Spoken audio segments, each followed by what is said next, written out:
Welcome back. God, it feels good and to be doing this at the moment. I don't know why.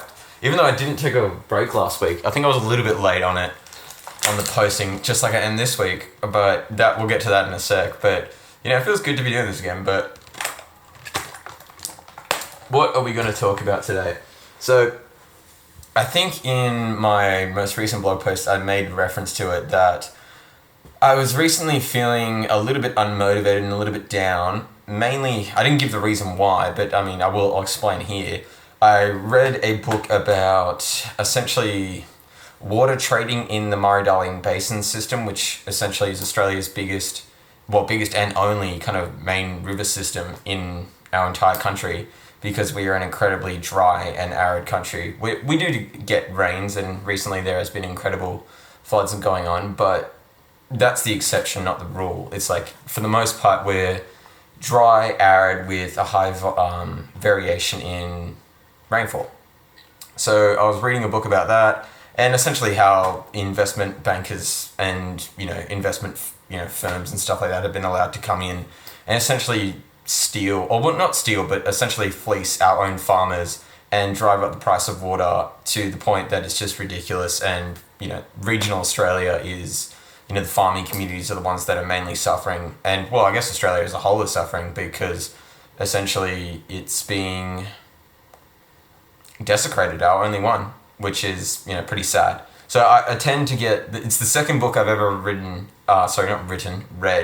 about, the water rights and water management in our country, or in my country. And God, it is like, you think the one place where water management would be tightly monitored and done well would be a place like Australia, and the answer is hell no, it's not. It's awful, and I just don't know where that's going to go into the future generations. Like, could our only river system die?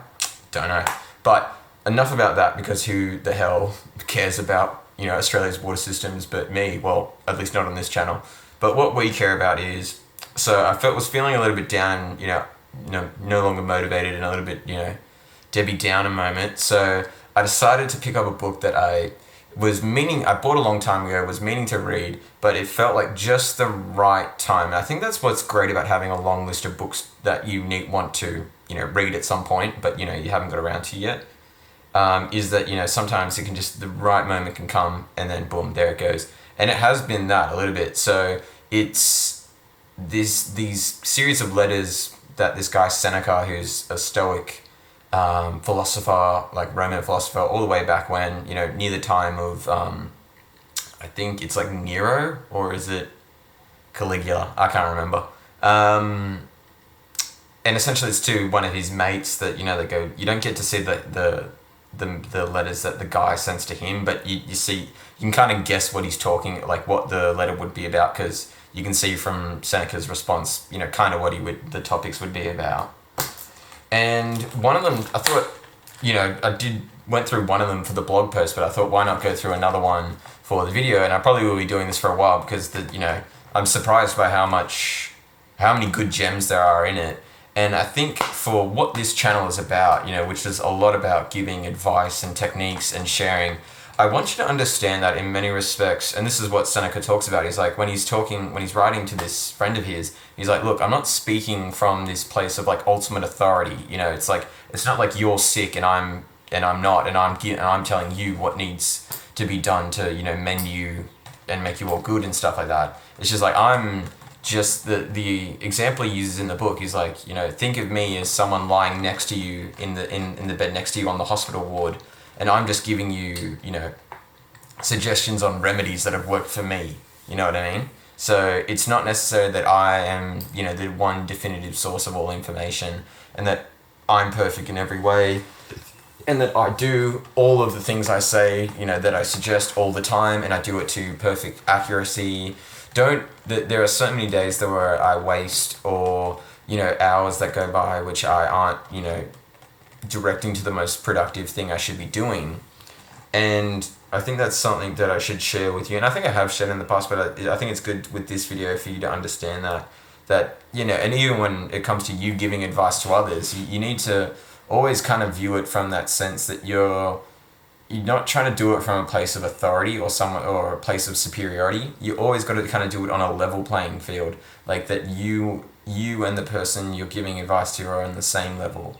Because otherwise, if you try and, because I've seen it before, because I think I've done it in the past where I've taken that stance of, well, I know what I'm talking about, you don't, let me teach you, or like, let me tell you. And the person just like, no one likes to be told what to do, so as you can imagine, they didn't respond very well to it, and they've kind of come along to it in the end, like through their own, journeys and their own kind of like experiences in life, but it took a long while, and it's just like, and it wasn't me that kind of pushed them down. If anything, I probably pushed them away for a little bit further. So I guess that's what this message is about for this week, and that what Seneca was teaching us is like, when you're trying to give advice, don't do it from a place of superiority. Give it from a place of even playing field. So approach it almost as if, well, I was going to say they're a friend, but I mean, you always give advice to friends, so that's just kind of how it is.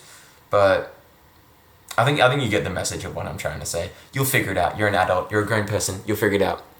Good luck.